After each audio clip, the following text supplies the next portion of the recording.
boa tarde a todos, magistrados, desembargadores, professor e juiz Sameage e o juiz auxiliar Platão Neto, também os servidores da ENAMAT.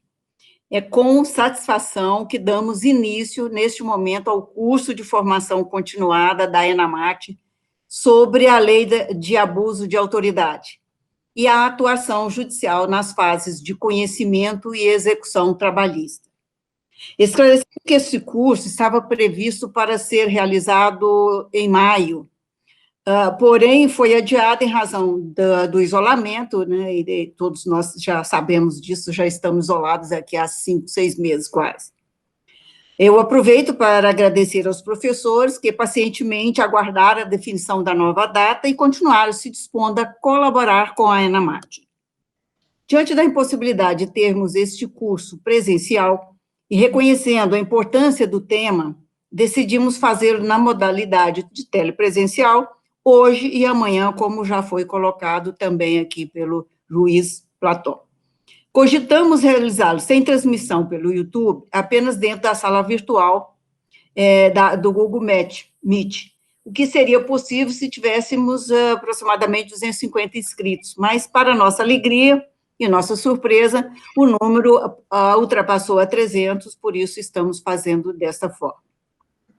Certamente atraídos por uma programação elaborada, com a participação de grandes juristas como professores, e com matérias que abrangem as questões mais importantes a serem enfrentadas pelos magistrados trabalhistas, este curso tem por objetivo promover a capacitação de nossos juízes e desembargadores em relação à Lei 13.869 de 2019, que entrou em vigor em janeiro deste ano. A programação se inicia com a aula do juiz Sameage, do Tribunal de Justiça do DF, sobre aspectos gerais da lei de abuso de autoridade, e avança nessa tarde com a desembargadora Teresa Astra, que já está na sala. Boa tarde, doutora. E tratando do crime de violação às prerrogativas do advogado. Amanhã, na parte da manhã, nós temos a participação do ministro Aloísio, falando sobre o pedido de vista com intuito protelatório, e do juiz Kleber Wack sobre a proteção da privacidade e os sigilos bancários e fiscal. Fechando o curso, na parte da tarde, de sexta, teremos a aula do procurador Alexandre Vitorino sobre os reflexos da lei na execução, e do juiz Fausto sobre os incidentes nas audiências, incluindo as feitas por videoconferência. Informo que as perguntas aos professores podem ser feitas no chat do YouTube e serão compiladas pela equipe de servidores e transmitida pelo juiz auxiliar da direção Platão Neto aos professores. No mais, eu agradeço aos que se inscreveram neste curso e desejo um ótimo proveito a todos. Passo imediatamente a palavra ao juiz Sameage, magistrado do Tribunal de Justiça do DF, professor e autor da obra Comentários à Nova Lei de Abuso de Autoridade, publicado pela editora CP Iuris. Muito obrigado. Com a palavra, o juiz e professor Sameage. Boa tarde a todos. Eu cumprimento a todos, na pessoa da ministra Dora Costa e do meu amigo Platão, que gentilmente me fez esse convite, que me deixou muito honrado. Sempre é bom falar para magistrados, não é a primeira vez que falo para magistrados do trabalho, a ideia nasceu justamente em uma conversa com magistrados do trabalho em Pirenópolis, há mais ou menos um ano atrás. E o assunto continua instigante, mas agora com maior segurança, porque a lei já entrou em vigor, a lei já produz efeitos, e nós já sabemos qual o potencial da lei. Desde quando o projeto de lei 7596 foi enviado à sanção do presidente da República, eu me debrucei sobre o projeto. Havia um movimento da magistratura, do Ministério Público, da Polícia Civil, da Polícia Federal, que se manifestava claramente contrário à lei. Mas antes de ler a crítica, eu decidi me debruçar sobre o criticado, ou projeto de lei, e depois sobre a criticada lei de abuso de autoridade. Dizia-se que a lei nasceu como uma resposta ao combate à corrupção, como se a lei viesse para frear todo e qualquer combate à corrupção. A lei veio, a lei entrou em vigor, e o combate à corrupção continua como era. Não houve retrocessos no combate à corrupção em razão da lei. Talvez tenha havido, em alguma medida mais tímida, um retrocesso nos abusos que eram perpetrados antes de a lei entrar em vigor. O direito penal consagra um princípio que é muito claro e muito caro ao cidadão, que é o princípio da legalidade. Não há lei, não há crime sem lei anterior que o defina, e não há pena sem prévia cominação legal. Dentre os subprincípios ou princípios decorrentes do princípio da legalidade está o da taxatividade. É preciso que a lei seja certa. Eu preciso saber o que posso e o que não posso fazer. E a lei de abuso de autoridade tem esse mérito, muito melhor do que a anterior, porque especifica que condutas podem ou não podem ser feitas. E aí é preciso lembrar von List, que dizia: os códigos penais modernos são a carta magna libertatum dos delinquentes. O que não está lá pode ser feito e não pode ser considerado crime. O professor Nelson Gria dizia: por mais reprovável que seja uma conduta, se ela não é prevista como crime, ainda que ela seja antissocial e gere pavor ou repugnância à sociedade, não podemos classificá-la como infração penal. É preciso, então, entender a lei a partir do seu nascimento. A razão do seu nascimento pouco importa.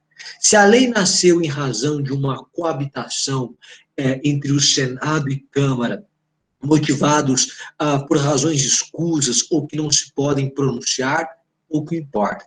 Importa que a lei nasceu. E existindo lei, é preciso que esta lei, em sendo constitucional, seja respeitada. E toda lei presume-se constitucional. E, portanto, havendo a possibilidade de se adotar uma interpretação conforme a Constituição, deve esta interpretação ser adotada e a lei deve ser considerada válida. E é o que nós temos aqui. O que diz o artigo 1º da lei?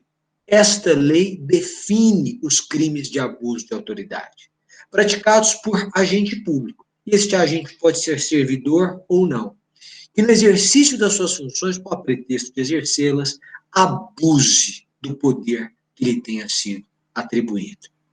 Portanto, o artigo 1º traz em seu caput uma norma penal explicativa, não incriminadora. Para que serve a lei? Esta lei, muito bem feita, traz disposições gerais e uma parte geral. A lei traz, então, uma parte geral e uma parte especial, em que ela capitula como dos crimes e das penas. Uma verdadeira referência à obra de Cesare Bonessana, o Marquês de Beccaria, que escreve dos delitos e das penas para frear os abusos perpetrados pelo Estado. E, portanto, nenhum de nós, tenho certeza, comunga com abusos. Esta lei não decorre de direito natural. Quando ela diz divulgar trecho de gravação que não tem correlação com prova, quando ela diz decretar a indisponibilidade de valor manifestamente superior ou exacerbadamente superior ao estimado para a dívida, isso não decorre de direito natural. Direito natural é não matar, não roubar, não estuprar. Isso decorre do direito natural, da liberdade, da vida, do patrimônio. Aqui não. Aqui decorre da experiência da vida em sociedade, da responsabilidade que surge da vida em sociedade. Mas o mais importante do artigo 1º não é o caput, mas os seus parágrafos.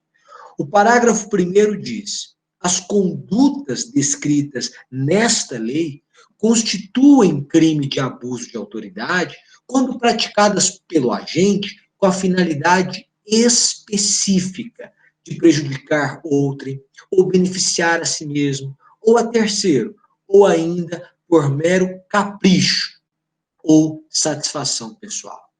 Aqui nós temos uma norma importantíssima.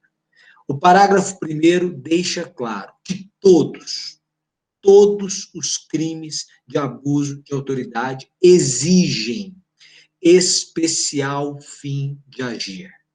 A decisão do juiz que decreta a privação da liberdade em hipótese manifestamente incabível, para ser criminosa, é preciso ter sido motivada pela intenção de prejudicar alguém, de beneficiar alguém, ou para satisfação pessoal, leia-se, para autopromoção. Summer, mas toda decisão judicial que decreta a prisão de alguém prejudica alguém, sim, mas não deve ser este o ânimo do juiz. O juiz, quando decreta a prisão preventiva de alguém, o faz para que a atividade criminosa não se reitere, para que a pessoa não fuja, para que o ordenamento jurídico seja cumprido, para que a instrução criminal não seja comprometida. Este deve ser o ânimo do juiz, a causa da sua conduta. Alguém é prejudicado porque vê ceifada a sua liberdade. Esta é a consequência, não a causa. O que a lei reprime é que a consequência se transforma em causa, e a causa se transforma em consequência. Todo juiz, quando cumpre a sua função, experimenta satisfação pessoal, mas não é esta a causa da sua ação. Ou não pode ser esta a causa da sua ação. Deve ser a consequência. E há hipóteses manifestamente incabíveis, há hipóteses em que nós temos decisões que contrariaram o interesse público e foram feitas para prejudicar alguém ou foram feitas para beneficiar alguém.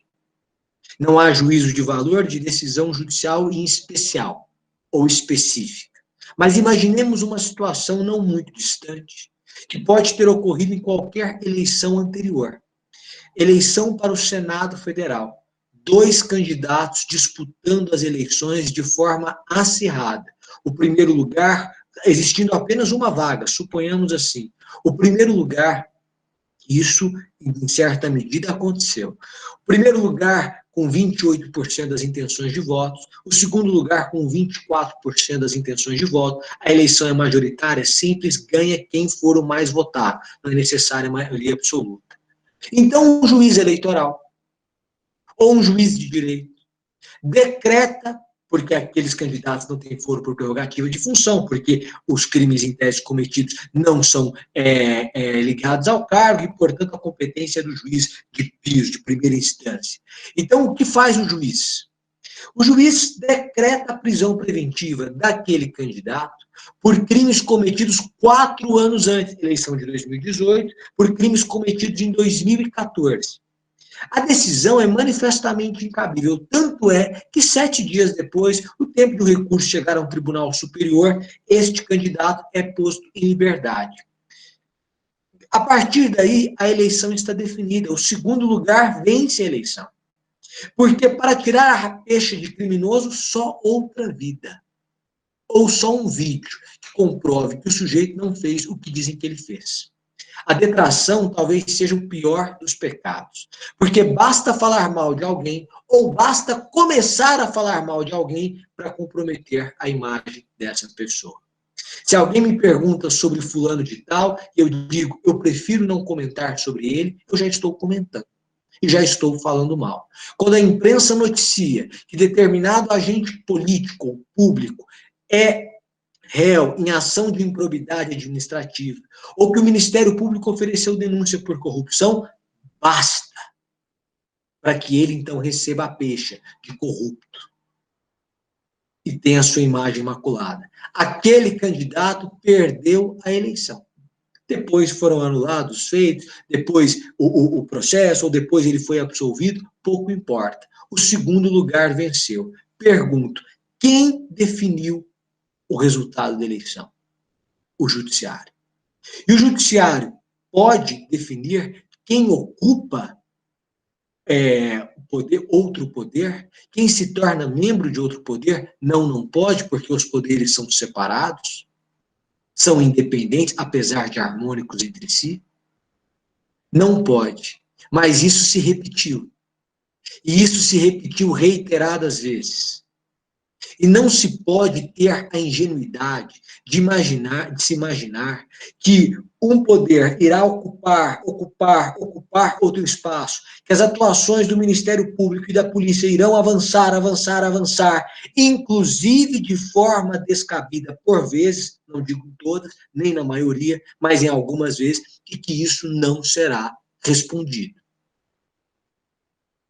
É preciso ver a situação de um delegado de polícia que prendia o sujeito, por qualquer que seja o crime. Quando chegava à delegacia, ele colocava o sujeito em frente ao logo da Polícia Civil, naquelas paredes cheias de logo da Polícia Civil, tirava a foto do indivíduo e postava em sua rede social. Mas, para garantir a privacidade, ele colocava uma tira nos olhos do sujeito que havia sido preso e, aqui na tira preta, sobre os olhos, colocava o crime: traficante, estelionatário, estuprador, ladrão, e postava.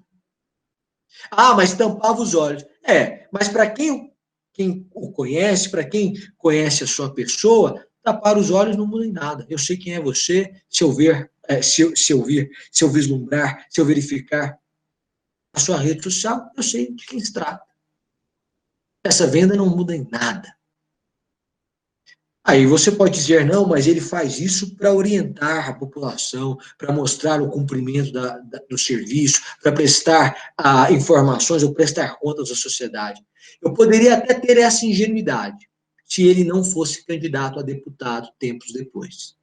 Candidato a deputado federal, a deputado distrital, a deputado estadual, a prefeito do município. E aí eu percebo que ele fez toda aquela ação, ou que o seu modo de proceder tem um intuito só: autopromoção, satisfação pessoal, mero capricho, beneficiar a si mesmo. E, portanto, abuso, porque a sua atuação não é orientada ao interesse público, mas somente ao interesse privado.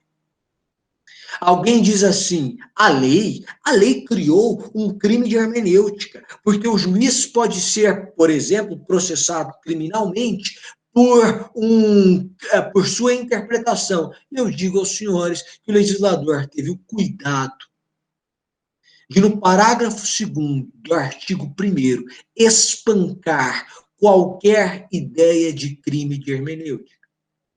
Porque ele diz assim: a divergência na interpretação de lei ou na avaliação de fatos e provas não configura abuso de autoridade. Ponto. Então, alguém vai me dizer, então aqui está claro, sim, ao ponto aqui, na interpretação, não se mexe. É o livre convencimento motivado. Mas é preciso que haja campo para isso. E dou um exemplo de um caso. Eu fui delegado de polícia durante 3 anos, que eu vivenciei. À época, evidentemente, existia a lei de abuso. O sujeito foi preso pela polícia militar porque o juiz havia decretado a sua prisão por ser depositário infiel. A decisão do juiz foi anterior à decisão do Supremo, que decidiu incabível a prisão civil do depositário infiel. O juiz esqueceu de recolher o mandado em aberto, a Polícia Militar deu cumprimento. Impetraram habeas corpus no fim de semana, era sábado, plantão. Desembargador, relator, sorteado, plantonista, enfim, negou a ordem. Não concedeu a liminar. Manteve o sujeito preso por ser depositário infiel. Esta decisão é manifestamente incabível. É manifestamente incabível. Não há campo, não há divergência para interpretação. Pacificou-se o entendimento. O ministro Antônio Saldanha, em uma conversa que teve comigo, disse: é preciso que os juízes compreendam, e que nós, juízes, compreendam, porque ele é juiz, inclusive juiz de carreira, mas mesmo que não fosse, seria magistrado. Ele diz assim, que nós precisamos entender que algumas convicções pessoais, nós temos que abrir mão delas em razão da segurança jurídica. Porque eu não posso entrar com uma ação na primeira vara e conseguir uma liminar, e na segunda vara ser indeferida com o mesmo objeto, a mesma causa de pedir, o mesmo pedido. Mudam as partes só. Porque o cidadão tem que encontrar no judiciário previsibilidade. Eu sei o meu direito. Então, se eu sou depositário infiel, eu não posso ser surpreendido por um mandado de prisão. Porque a Suprema Corte já decidiu que não cabe. E é preciso ter esse cuidado. O artigo 2º da lei vai tratar dos sujeitos do crime. E quem pode ser sujeito do crime? Qualquer agente público. É isso que a lei diz. Pode ser membro do Ministério Público, pode ser membro do Poder Judiciário, pode ser membro do Poder Executivo, pode ser membro do Poder Legislativo, pode ser qualquer pessoa, qualquer agente público, servidor ou não, que seja integrante da administração direta, da administração indireta, fundacional, de qualquer dos poderes. Então, pode ser desde o comissionado da Secretaria do Meio Ambiente do município, que tem 5 mil habitantes, até um ministro de Tribunal Superior, até um senador da República. Qualquer pessoa, até um ministro de Estado. E não importa se ele tem remuneração, se ele não tem, se ele ocupa o cargo por nomeação, por designação, por contratação, se ele foi eleito e, portanto, exerce um mandato, pouco importa. E há abusos de todos os lados e de todas as formas. Quando você tem uma legislação que não nasce do direito natural, é preciso entender a experiência da vida como ela é. Porque foi a vida em sociedade que gerou a lei. Então, trago alguns exemplos de diversos fatores, de diversas linhas e de diversas correntes, para que nós, juízes, possamos compreender que não se trata de qualquer viés político para a condenação dos abusos. Vejam, os senhores, que há um trecho da lei que uma norma da lei que fala que divulgar trecho de gravação que não tem absolutamente nada a ver com o objeto de investigação pode configurar crime de abuso de autoridade. Por que nasceu isso? Porque se divulgava. E porque se divulgou trecho de gravação que não tinha qualquer relação com a investigação. Mas a vontade, a curiosidade pública, a interesse, mas o juiz deve ser imparcial. Deve se conter. Do outro lado, e aqui basta citar um exemplo, a lei fala que expor o preso a uma execração pública, expondo parte do seu corpo, pode configurar crime de abuso de autoridade. Basta ler o artigo 13, constranger o preso com a redução da sua capacidade de resistência a exibir-se à curiosidade pública, é crime de abuso de autoridade. Pode ser, se houver especial fim de agir. E aí basta lembrarmos de um episódio que vivenciamos recentemente. Foi preso o famoso Queiroz, devido ou indevida prisão, pouco importa. Refiro-me ao momento do cumprimento do mandato. E aqui no ambiente acadêmico é possível falar. Os policiais, cada um trazia em sua mão um celular. E os celulares se sobrepunham, de forma que era possível ver o policial que gravava, gravando o Queiroz em seu quarto, tendo acabado de acordar, com o celular do policial na frente dele, que também gravava, e logo se divulgava à imprensa. Mas isso não estava no mandado. Onde estava escrito que os celulares, que os policiais devem portar seus celulares no momento do cumprimento de mandato para registrar? Alguém diz, mas é importante para o policial, para ele se resguardar, dizer que não houve abuso na operação. Perfeito. Então, um grava. Não, mas é bom que todos... Então, que todos gravem. Mas a partir do momento em que a gravação vai para a imprensa, não é para se resguardar. é para execração pública, é para humilhar, é para constranger. Essa é a razão de ser.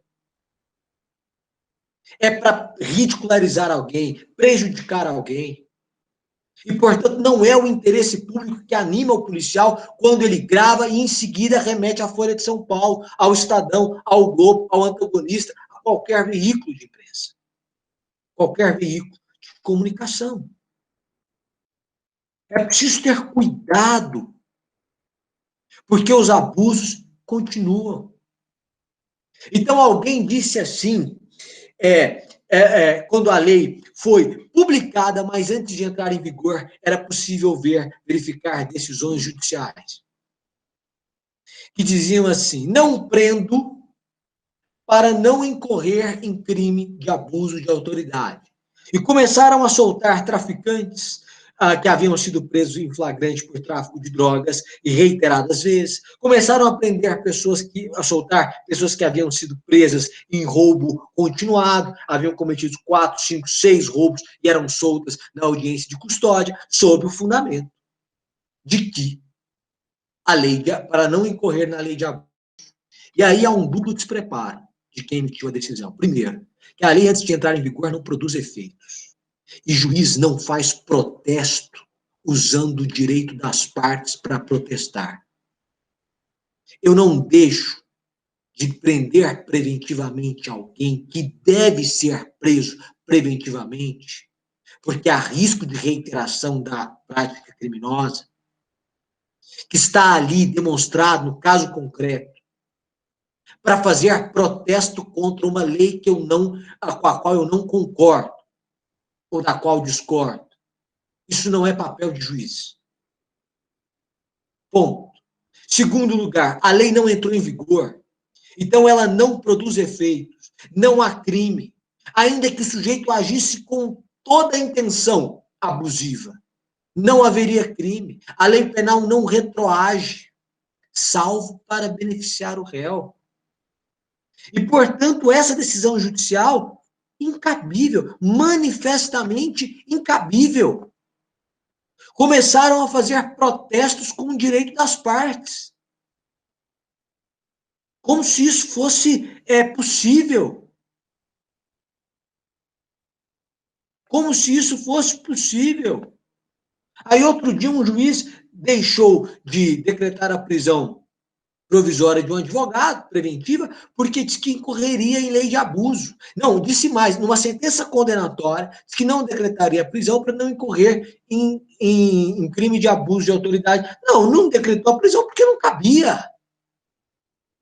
Se coubesse, teria que decretar.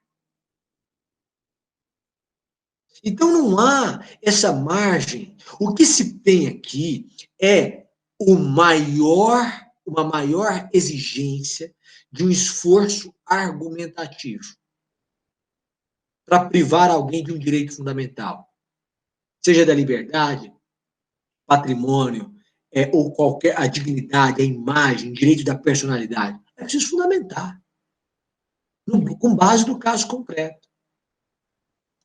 Aí alguém diz assim, não, tudo bem, Samer, mas você percebeu que é possível crime de ação penal privada?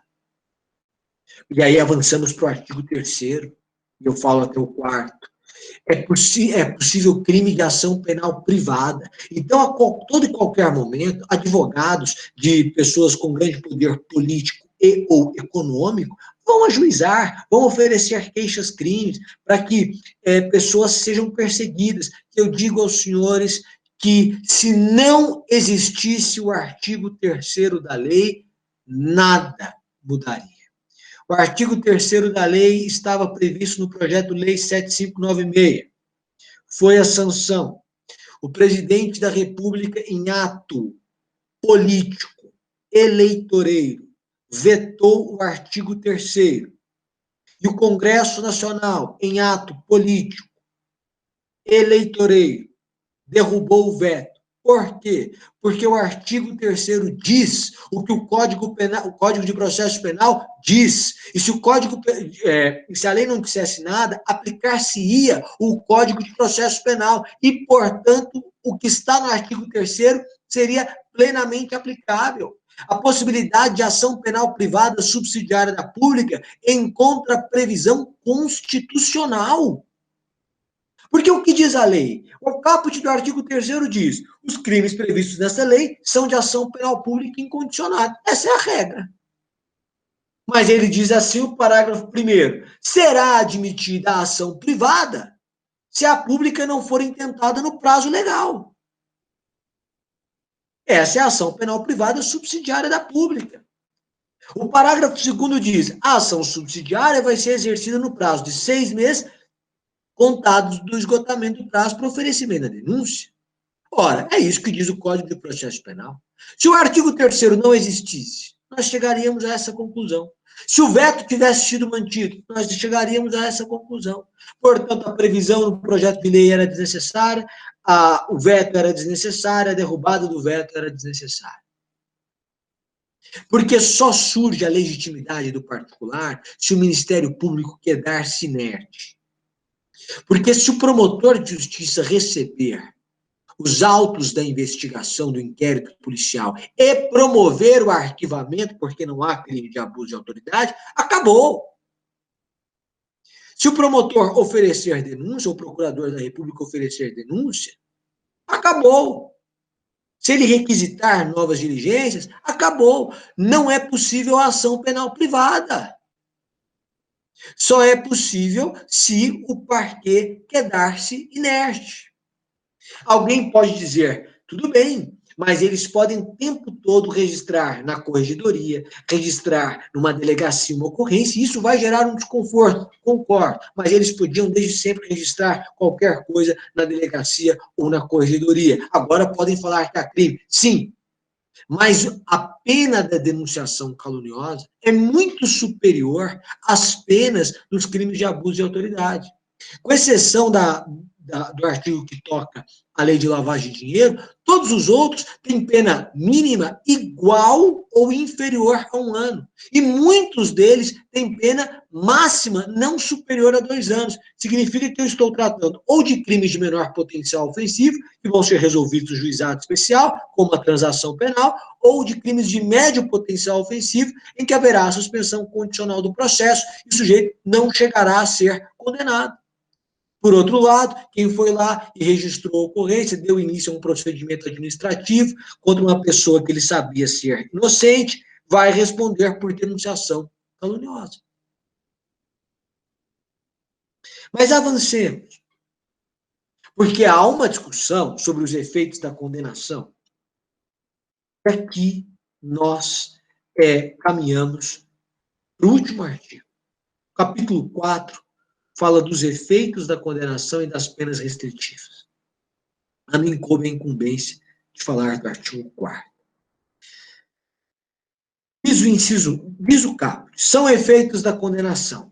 Inciso 1, tornar certa a obrigação de indenizar o dano causado, devendo o juiz, a requerimento do ofendido, fixar na sentença o valor mínimo para reparação dos danos causados pela infração, considerando os prejuízos por ele sofridos. O primeiro efeito da condenação é tornar certa a obrigação de indenizar o dano causado pelo crime.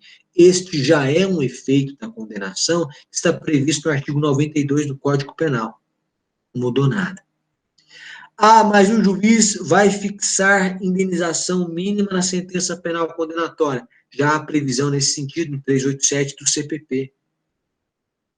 O que se teve aqui foi o cuidado de se observar a jurisprudência do STJ, que diz que para fixação de indenização mínima à vítima é preciso que haja requerimento nesse sentido. Homenagem aos princípios do contraditório, da ampla defesa, da congruência. Então, o legislador diz, é preciso que a vítima requeira que o juiz fixe na sentença penal condenatória indenização mínima para que ele assim o faça. Então, se a denúncia é oferecida pelo Ministério Público, então esse requerimento da vítima vai ser feito em audiência, quando for ouvida. Então, será ouvida a vítima e será perguntado se ela deseja ou não uma indenização, seja fixada a indenização. Se ela disser que sim, então terá manifestado terá requerido. Este é o primeiro ponto.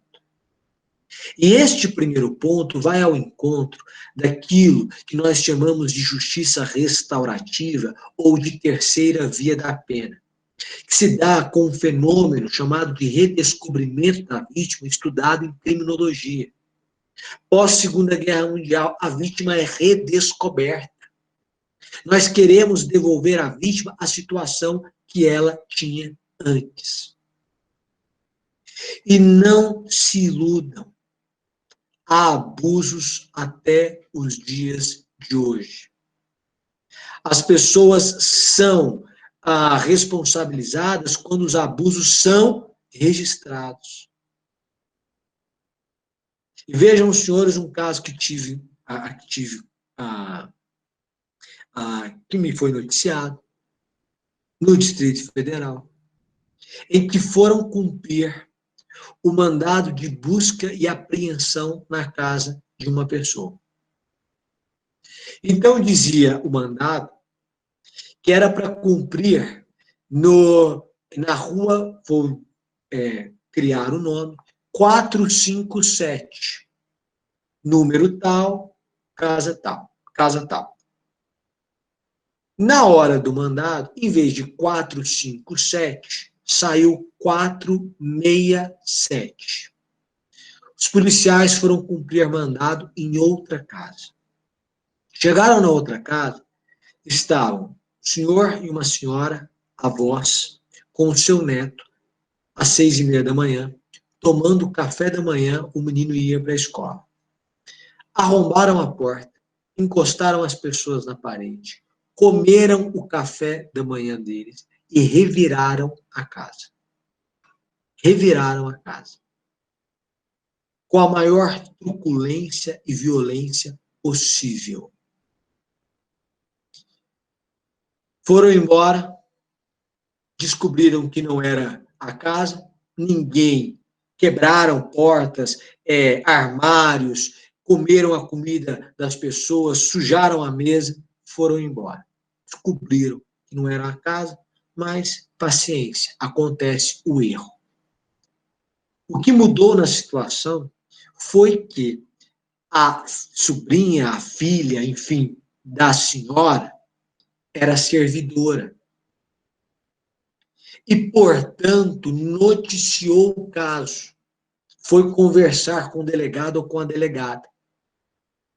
E a delegada chamou os agentes e contou. Os agentes ficaram com medo de que essa mulher fosse ao Ministério Público, voltaram à casa dela e pagaram os concertos, levaram uma cesta de várias coisas para o café da manhã, pediram desculpas formais, a pessoa não quer confusão com a polícia, deixou por isso mesmo. Só que esse caso foi descoberto porque havia um parentesco da senhora com algum servidor. E quando não há? E quando a humilhação não é registrada? E quando a pessoa não tem acesso à justiça?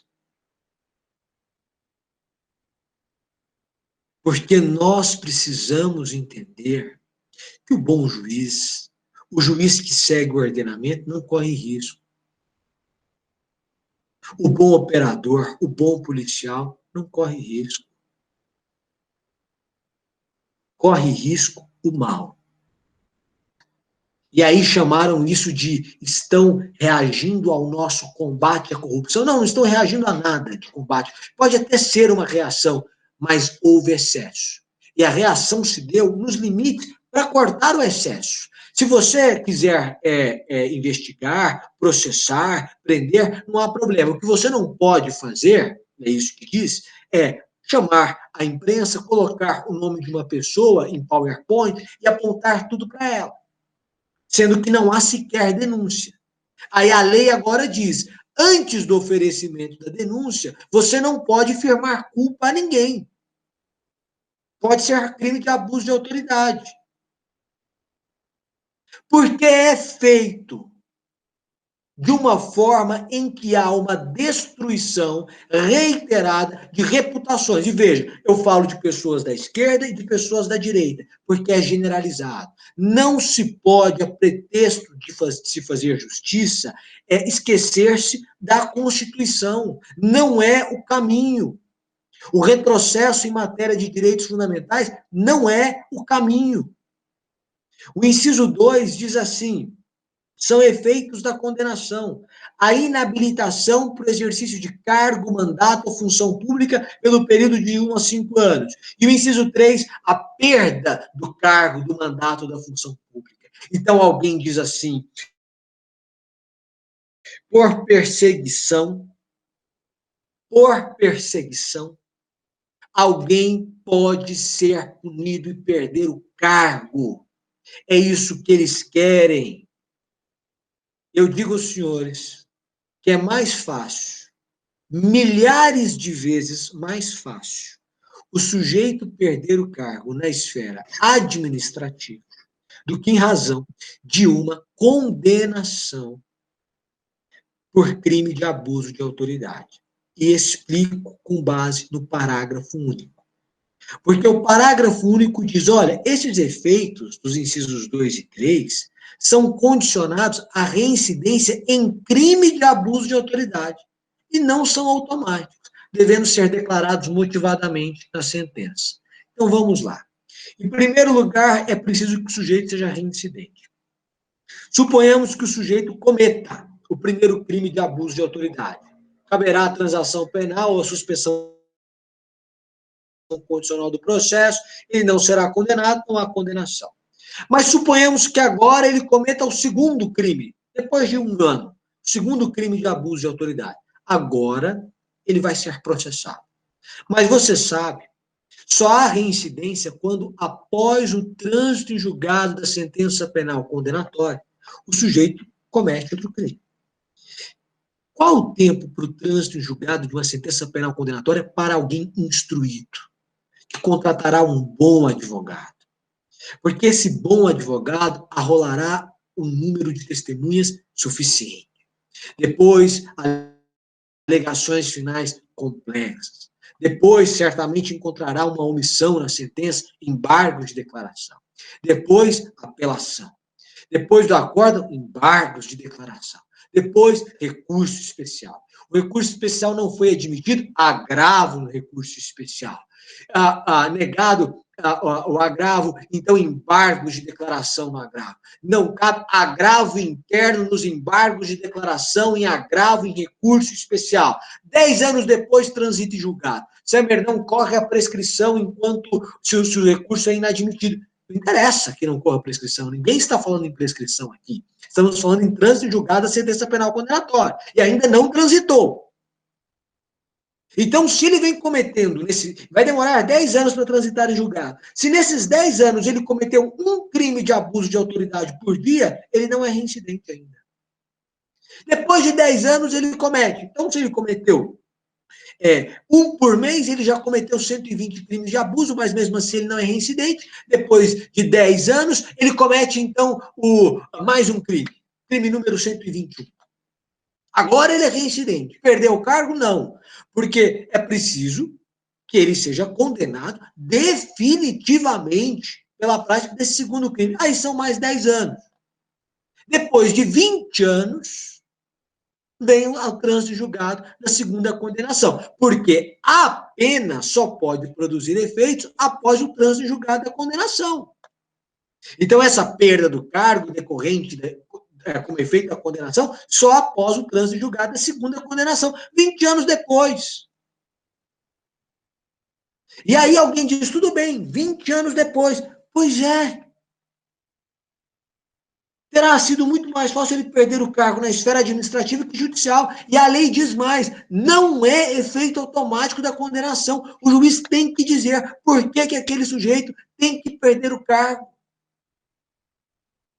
Então, é preciso que ele seja reincidente específico, ou seja, em delito de abuso de autoridade, e que o juiz motivadamente diga assim na sentença.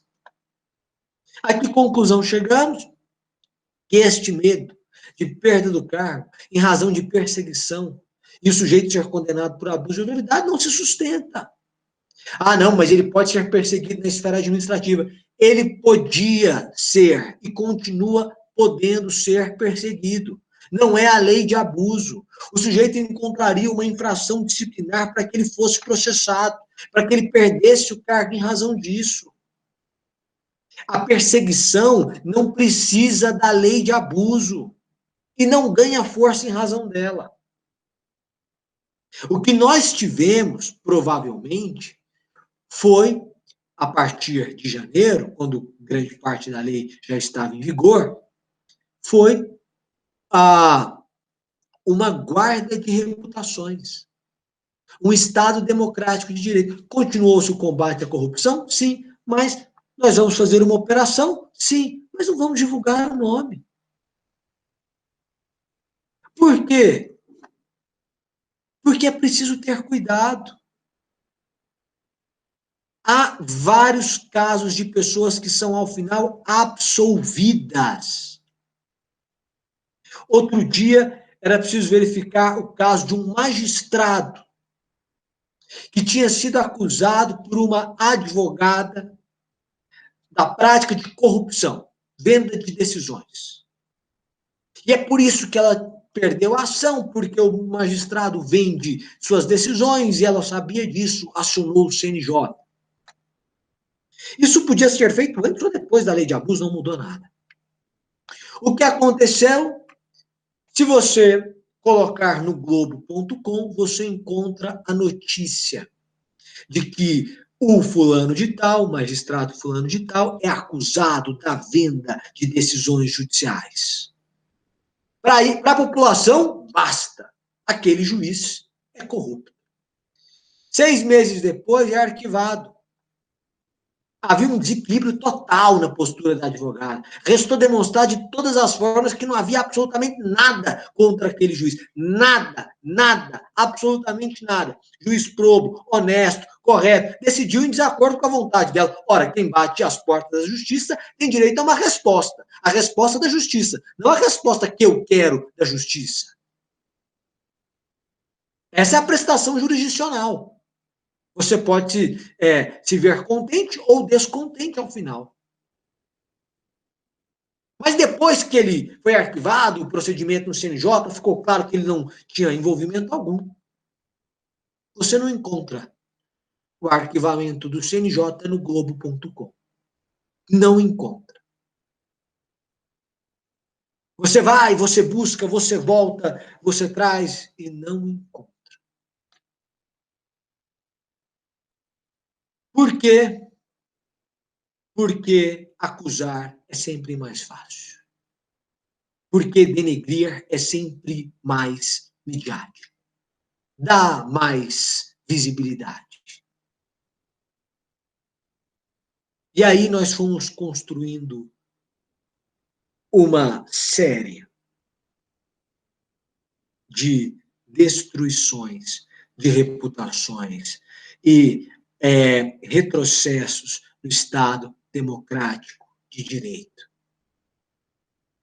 A lei, por mais que tenha sido criada, ou criada a ideia de que a lei limitava a atuação dos sistemas de justiça, especialmente de justiça criminal, em face de poderosos, esta lei também ajuda pessoas muito pobres, analfabetas, que agora têm na Defensoria Pública a voz que não tinham.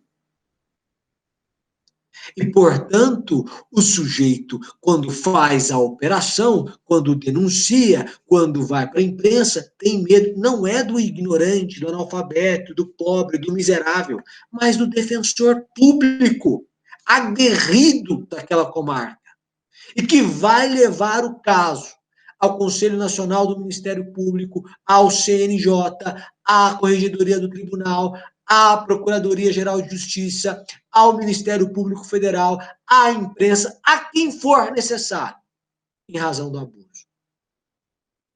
E as pessoas são reiteradamente humilhadas pelo Estado em suas condutas abusivas. A lei é fundamental e veio em boa hora. Concluo deixando claro, senhores, pode ser que alguém utilize a lei dando a ela uma má interpretação, mas para isso não é nem necessária a lei. Uma má interpretação pode ser dada em qualquer circunstância. Eu não temo a lei, mas os maus juízes. Essa é a ideia. O fato de alguém poder dar uma interpretação viciada da lei não torna a lei ruim, mas a interpretação que se deu a ela ruim. Com a evolução da interpretação dessa norma, eu tenho a profunda convicção de que nós teremos tranquilidade para trabalhar no nosso ofício, exercendo a jurisdição, com tranquilidade, com equilíbrio e com o respeito pleno aos direitos fundamentais, que nós queremos que sejam respeitados na nossa casa, com a nossa família, com os nossos pais, com os nossos filhos, com todos. Porque, com certeza, você conhece alguém que algum dia teve um tratamento descabido por parte de um agente público.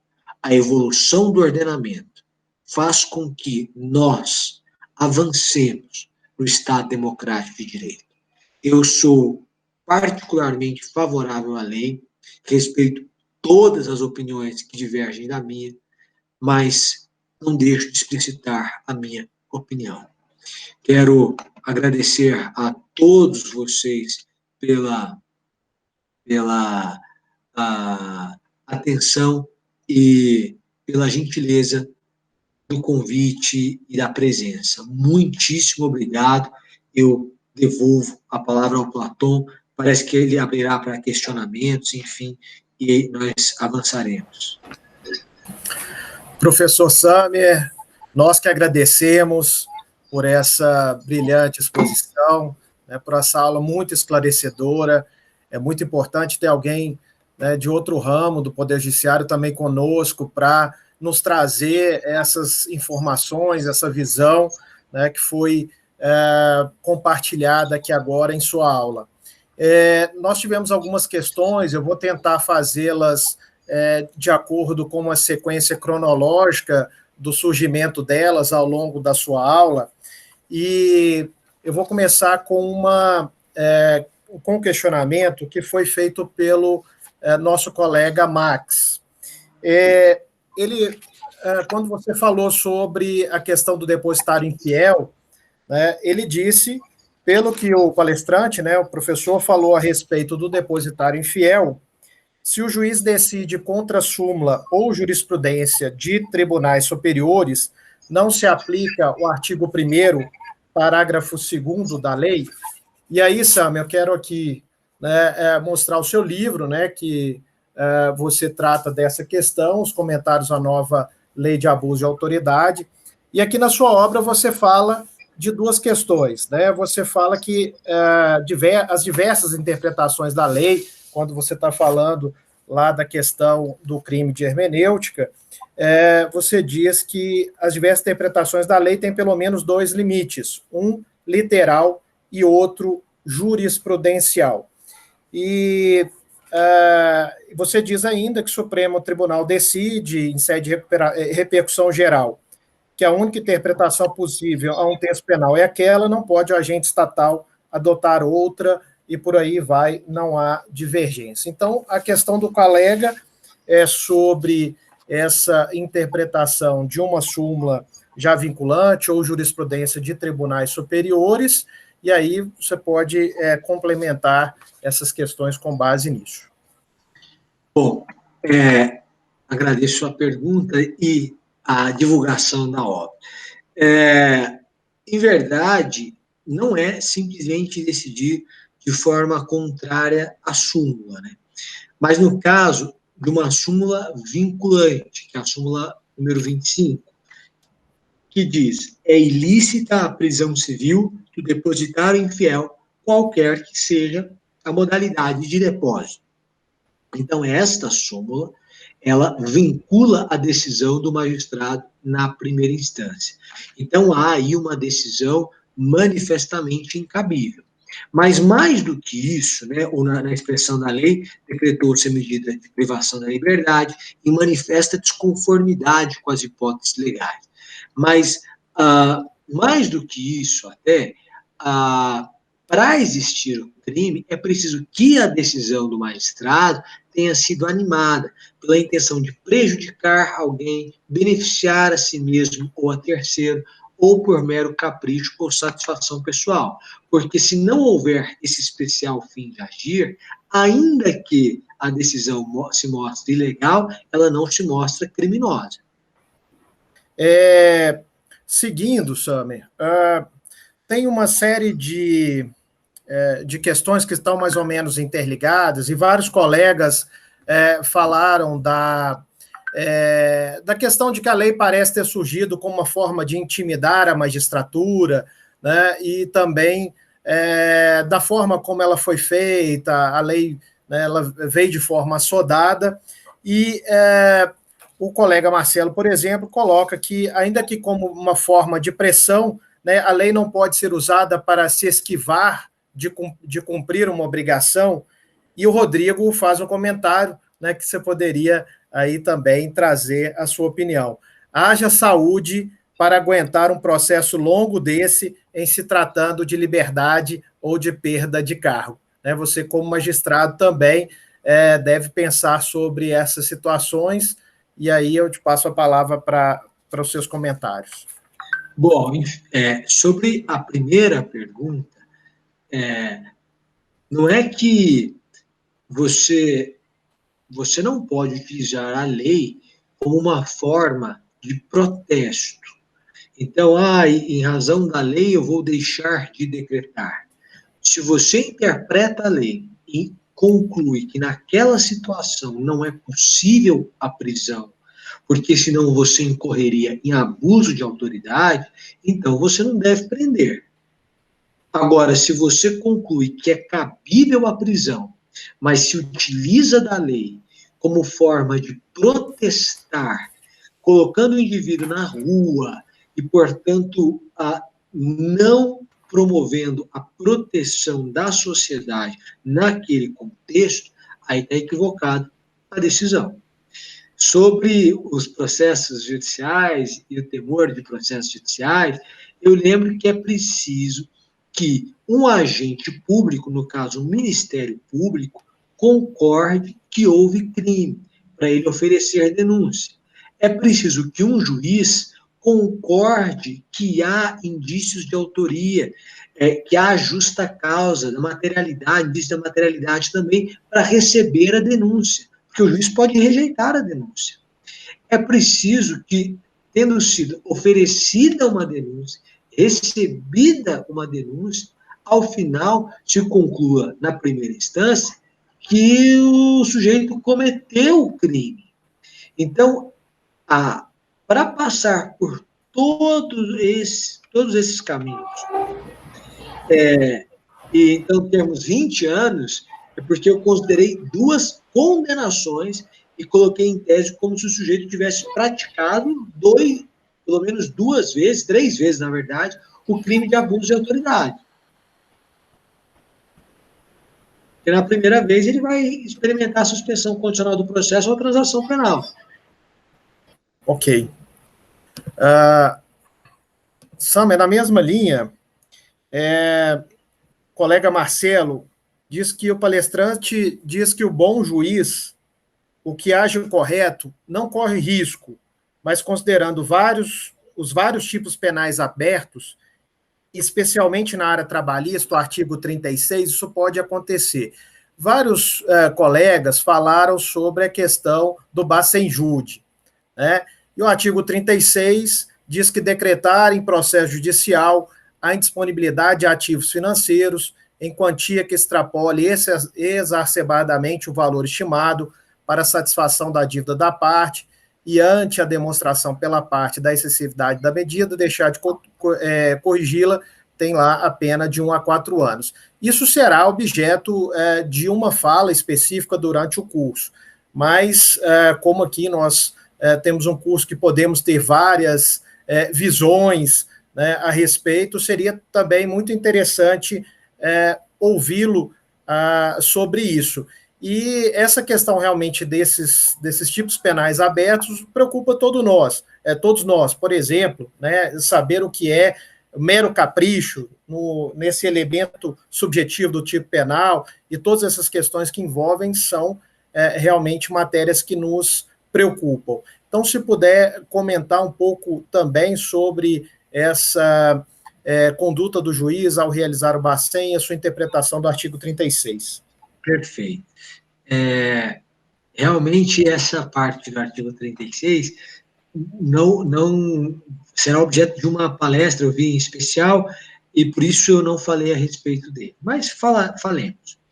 O artigo 36 é uma norma absolutamente tímida e que não trará consequência prática alguma. Digo isso porque o artigo 36 consagra um crime de conduta mista, em que há um fazer seguido de um não fazer. Decretar em processo judicial a indisponibilidade de ativos financeiros. Em primeiro lugar, você deve decretar a indisponibilidade de ativos financeiros. E o que são ativos financeiros? Você vai a uma resolução do Banco Central, já que há o princípio da legalidade, para entender em uma norma penal em branco o que a lei, ou o que a norma, o que o ordenamento considera como ativo financeiro. E você vai ver que são aplicações, dinheiro em conta, dinheiro em poupança, basicamente isso. Inclusive, se excepciona para não se admitir ações, por exemplo. Não pode ser bens corpóreos, como carro, casa, terreno, imóveis. Então, só aí já há uma restrição muito grande. Então, se você decreta a indisponibilidade de valores que excedem manifestamente a dívida, mas que, na verdade, não são ativos financeiros, não há crime. Porque é preciso que seja ativo financeiro. Mas mais do que isso. Primeiro, decretar em processo judicial a indisponibilidade de ativos financeiros em quantia que extrapole exacerbadamente o valor estimado para a satisfação da dívida.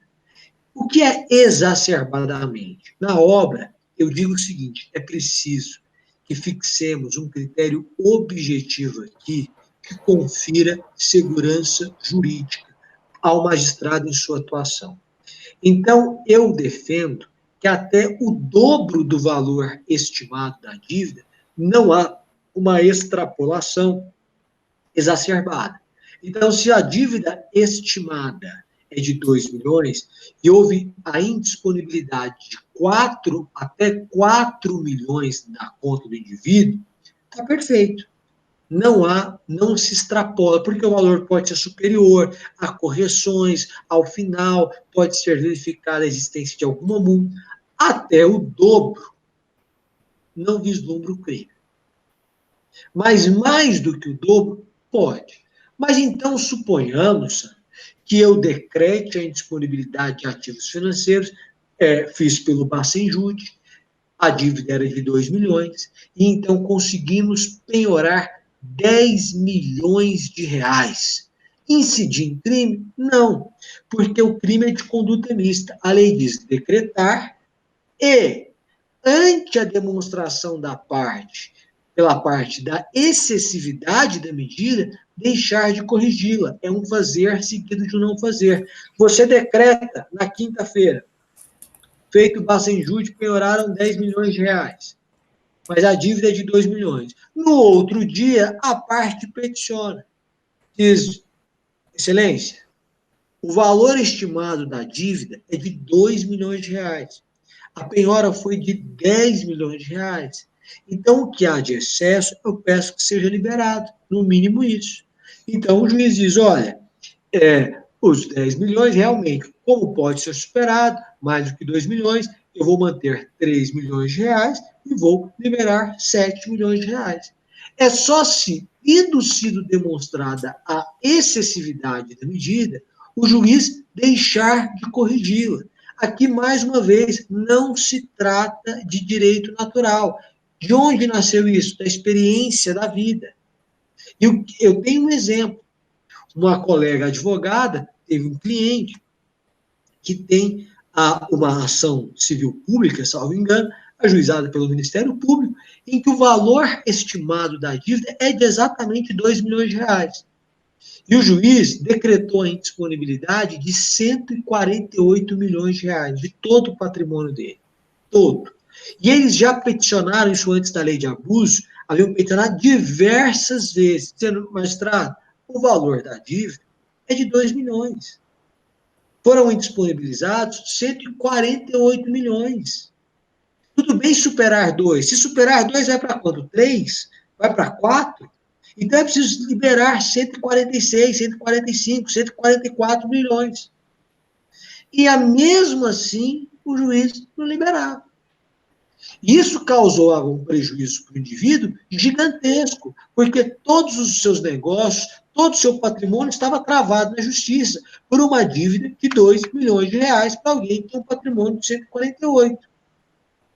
Então, aqui, lembra, é preciso que o sujeito decrete que seja exacerbadamente superior, e aí a minha crítica, porque deveria ser certo, tipo penal, é que é aberto, como diz exacerbadamente, aí eu defendo que até o dobro não há extrapolação indevida, é preciso que ele decrete, que seja exacerbado, e que depois que a parte demonstrou a excessividade, ele mantenha, senão não há crime. E aí, detenção de 1 a 4 anos de multa, se houver uma infração de médio potencial ofensivo, vai admitir a suspensão condicional do processo e o juiz não vai ser condenado. De qualquer sorte, é preciso que seja ativo financeiro, é preciso que ele decrete que seja manifestamente, exacerbadamente superior e que depois de demonstrada a excessividade, ele não faça nada. Então, para nós termos a conjunção de todos esses fatores, é muito difícil na prática. É a minha opinião, a minha visão. Ok, professor, obrigado. Ainda nesse tópico do Bacen, o colega Adilson, né, ele fala que tem visto decisões que negam pedido de bloqueio de conta com fundamento na lei de abuso de autoridade. Aí ele comenta que o abuso não reside no bloqueio, mas na manutenção quando manifestamente indevido e provado, como você já comentou. O colega Marcelo fala desse problema da interpretação do que é exacerbadamente, né, que dá margem a essa discussão. E, por fim, ainda nesse tópico, o colega Kleber Wack pergunta como que se mede esse tempo demasiado e injustificado para corrigir essa medida. Bom, mais uma vez, é o tempo suficiente para a apreciação. E aí a gente está, mais uma vez, no campo da interpretação. Quer dizer, o crime omissivo, em tese, ele é um crime, na parte omissiva, que não admite tentativa. Ou o sujeito se omite, ou ele pratica conduta. Então, na parte omissiva, já que se trata de um crime de conduta mista, a parte vai lá e aprecia, ou requer ao juiz. Quando é que se tem a conduta criminosa? Na minha visão, quando o juiz aprecia o pedido da parte e, mesmo assim, mantém a sua decisão. Então, não é que a parte peticionou hoje e amanhã o juiz não liberou o que estava em excesso a crime. Não. A parte questionou e aí o juiz apreciou e manteve. Deixou de corrigir a excessividade da medida. Ok, professor. A colega Ana Catarina pergunta se não deveria haver um filtro na instauração de procedimentos, inclusive de ofício, investigatórios e reclamações disciplinares. Bom, aqui a minha opinião é que deve haver. Eu temo, muito mais do que a lei, em verdade, o temor da lei é o temor da insegurança jurídica que se traz, e é um temor da própria atuação dos juízes. no julgamento de condutas de juízes. No fundo, esse é o temor. Porque, assim, é preciso existir um filtro. Então, antes de se instaurar um procedimento, na minha visão, é preciso que a corregedoria ouça o magistrado, ou mesmo num procedimento de apuração, ainda que na esfera criminal, para uma futura persecução penal, se ouça o magistrado, antes de se permitir o estrépito judício, o escândalo do processo. Então, é preciso realmente um enorme pudor, um enorme cuidado no trato da matéria, quando se trata de um agente público, especialmente um juiz, que pode ser acusado da prática de um crime de abuso de autoridade. Professor Samer, um dos colegas aqui, o Valder, em relação, creio que a algum dos casos que você comentou, ele disse que queria saber o que aconteceu com a advogada e a respeito do direito de resposta do juiz. Não aconteceu nada. Nada. Acho que a advogada está respondendo na OAB e só. O juiz pleiteia o direito de resposta, mas aí ele faz um ofício que sai a resposta no site do tribunal e fica por isso mesmo. A imagem dele está comprometida. Ok. A Camila Samer pergunta, no caso do exemplo dado, de 120 processos acusando de abuso de autoridade, após a primeira condenação, se advir condenação em algum processo em curso, já configura a reincidência ou só em ação nova? Não configura a reincidência. Só é possível a reincidência, artigo 63 do Código Penal, se após o trânsito em julgado da condenação, o sujeito vem a praticar outro crime. Então, se entre a prática de um crime e o trânsito em julgado dessa condenação ele praticar milhares de crimes, ainda assim não é reincidente. Ok. E o Marcos pergunta qual a posição do professor quando advogados em peças judiciais ameaçam denunciar o magistrado por abuso de autoridade em razão de decisões que sequer foram tomadas ainda. Eu acho que o juiz aqui tem um campo maravilhoso. Eu acho que aí vai uma crítica aos advogados, né? Advogado que se vale disso como uma forma de constranger um juiz nunca é um grande advogado. O grande advogado, ele tem um bom trato, ele é cordial, ele é educado, ele é respeitoso nas suas palavras. Quando o advogado faz, nunca é um bom advogado. O juiz, na sua decisão, na minha visão, tem que rebater com força o que o advogado colocou, deixar muito claro que a conduta do advogado é absolutamente incabível e que, então, requer que seja oficiada a OAB para que tome as medidas devidas. E a depender da linguagem utilizada pelo advogado, que seja oficiada, inclusive, ao Ministério Público. Então, assim, eu tenho que ser bastante cortês, mas se houver esse tipo de trato de ameaça por parte do advogado, é preciso que haja uma resposta à altura por parte do magistrado. Ok. Professor, nós vamos voltar um pouquinho na questão do Bacenjude, tá? Tem algumas questões conexas a ela. Lembrando que essa palestra não é minha, do Bacenjude. Tá certo, mas vamos aqui tentar trazer as suas visões e responder, né, essas questões que os colegas têm, diminuindo aí a apreensão em relação a essa matéria. A Camila coloca, se um juiz decreta bloqueio superior ao dobro da dívida, no dia seguinte ele é designado para trabalhar em uma vara distinta.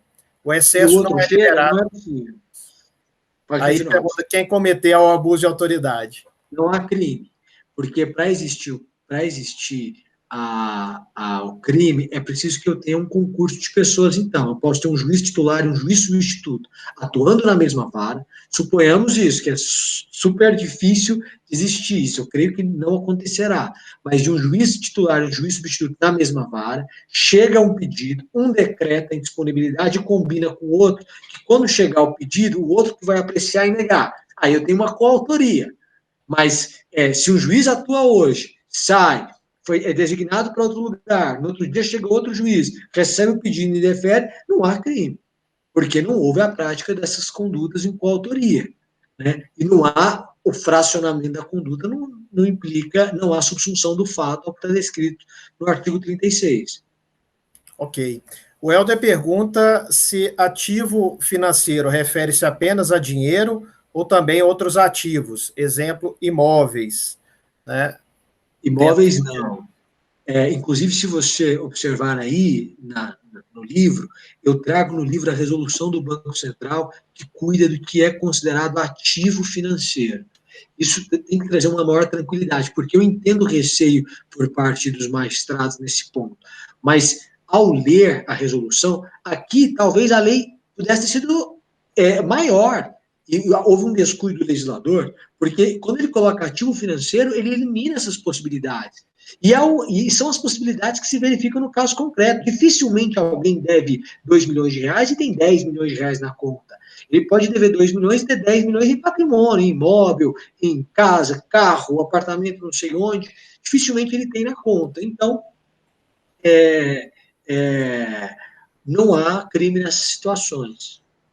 Ok, Samer. Aqui agora é uma questão minha, que eu tenho vivenciado alguns casos, né? Até mesmo no ano passado eu passei por essa circunstância, e acho que alguns colegas também, né, quando voltarem a fazer audiências presenciais, claro, porque agora nós estamos fazendo audiências por videoconferência, mas quando tínhamos audiências presenciais e quando voltarmos a ter, podemos passar por essas situações. Eu queria saber a sua opinião sobre a questão do preso, né, do reclamante ou reclamado, autor ou réu preso estando numa audiência na Justiça do Trabalho.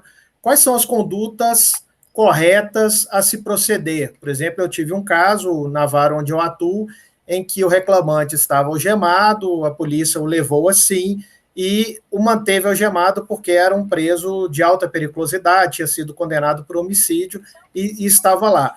E a advogada da outra parte, ela pediu para que a algema, e eu tive que, né, conversar com a polícia para saber, e eles me recomendaram manter a algema. Então, eu queria saber a sua opinião, né, diante do artigo 13 da lei e dessas circunstâncias que possam aí ensejar alguma configuração desse crime, no caso. Eu sei que existem algumas exceções para isso, mas gostaria de ouvi-lo a respeito de uma situação que os juízes do trabalho podem viver na prática quando alguém está em audiência e é preso e pode estar algemado pela periculosidade. Aqui aplica-se a súmula vinculante do Supremo, a 11, se não me engano, em que é preciso que seja reduzido a termo. O melhor caminho para o juiz é fundamentar com base no caso concreto e negar, se a escolta recomenda, porque é muito difícil a escolta, os policiais afirmarem, doutor, não é possível garantir a segurança, nós somos só 2, de todos os presentes aqui da audiência, inclusive do próprio preso. Então, há uma recomendação por parte dos agentes de segurança, no sentido de que a retirada de algemas coloca em risco todas as pessoas presentes. Reduz isso a termo. Na presente audiência, foram ouvidos os agentes de escolta, que explicitaram que a recomendação é que haja 4 agentes para que seja retirada a algema, no presente caso há apenas 2, assim sendo não é possível a retirada para garantia de segurança, inclusive do próprio custodiado. Portanto, mantém o uso de algemas. Pronto. Mas é importante deixar escrito. Ok. No meu caso, eu tive a preocupação, Samer, porque a gente tinha lá na mesa de audiência, a gente costuma ter, né, copo de vidro, alguma jarra para as pessoas se servirem de água. E aquilo pode se tornar uma arma, dependendo da situação, né? Se a pessoa quebra uma jarra. Então, a gente tem essa preocupação. Após alguns casos como esse, a gente buscou colocar copo de plástico para, né, evitar qualquer tipo de incidente dessa forma. Nós já estamos terminando com as perguntas. A colega Aline questiona sobre a resolução do Bacen, que trata dos ativos. Aqui no seu livro, a resolução... Eu não consigo me recordar. Sim, 4593 do Bacen, segundo está aqui no seu livro. A resolução 4593 do Bacen, que é a que trata dos ativos financeiros. Está na página 92, Sami, se você tiver aí. Bacen. Eu estou colocando aqui para ver se eu já acho. 4593. 4593, de 2017. Isso. Aqui. Estou com ela aberta aqui. Tem alguma pergunta? Não, era só para saber o número. Ah, então está explicado. E até para os fins, consideram-se ativos financeiros no artigo 2º, né? E aí há tudo que consiste, né? Vamos dar um intervalo e voltamos no horário. E, Sâmia, muito obrigada. Muito obrigado, ministro. Boa tarde a todos. Um abraço.